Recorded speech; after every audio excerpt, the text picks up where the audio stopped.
I now give the floor to Her Excellency Retno Marsudi, Minister for Foreign Affairs of Indonesia.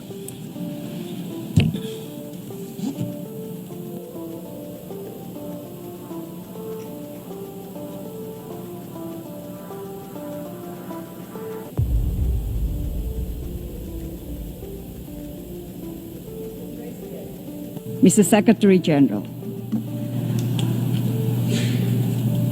I'm here today to fight for humanity. I'm here today to fight for justice for the Palestinian people. I'm here today to call for an end to the violence and for immediate ceasefire to save the lives of innocent people, including women and children. The safety and well-being of mankind is always our number one priority.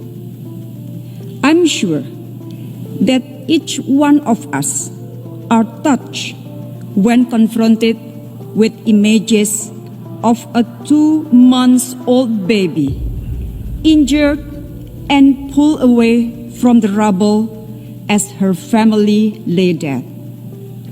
The only question we should ask ourselves is, how much longer shall we let these atrocities continue?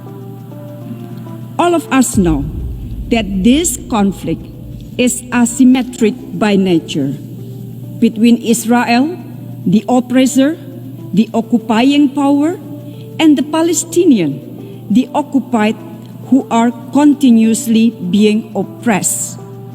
Occupation is the core issue. The international community owes the Palestinian people a long overdue independent state of Palestine, living side by side in equal footing with all of us.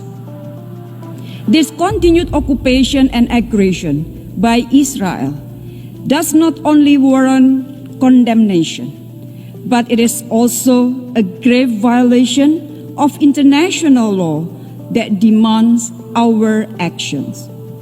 Thus, I call the UN General Assembly to take 3 actions. First, stop the violence and military action to prevent further casualties.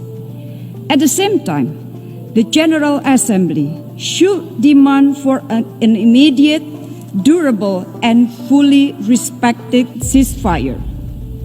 All avenues must be exhausted to de-escalate the situation urgently, as we also support continued and relentless effort by the Secretary General. Furthermore, we must be able to prevent future recurrence of the atrocities. In this regard, the General Assembly should call for the establishment of an international presence in Al-Quds to monitor and to ensure the safety of the Palestinian people in the occupied territories and to protect the status of Al-Haram Al-Sharif compound, the holy place for 3 religions. Second, to ensure humanitarian access and protection of civilians.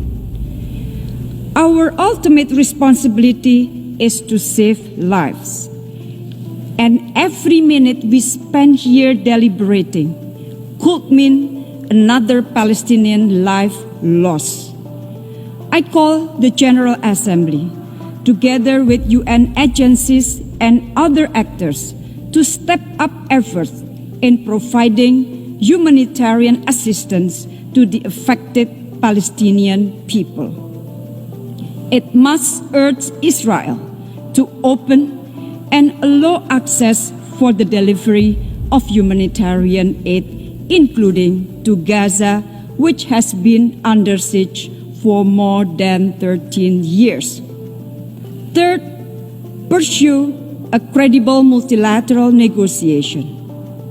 Credible negotiation is very important to advance a just and comprehensive peace based on 2-state solution in line with internationally agreed parameters. The General Assembly has moral and political responsibility to ensure that peace negotiations take place. We must put a stop to the systematic efforts by the occupying power that may leave nothing left to be negotiated. We must not allow the Palestinians to have no other choice but to accept injustice for the rest of their life. Therefore, we have to stop this injustice now. We have to continue our support to Palestinians to get their independence and justice.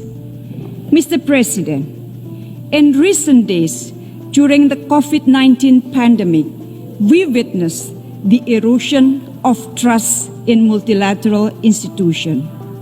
Today, we hold this meeting with one main purpose: to ensure that justice prevails for the Palestinians.